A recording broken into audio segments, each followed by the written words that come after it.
What is Git? Git is a free and open source distributed version control system.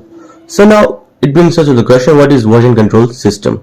Version control software allows the user to have versions of a project, which shows the changes that were made to the code over time and also allows the user to backtrack it. This ability alone, or being able to compare two versions or reverse the changes, makes it invaluable when working on large projects. In version control system, the changes would be saved just in a time, and so these versions are stored on a central server. Now Git relies on the basis of distributed development.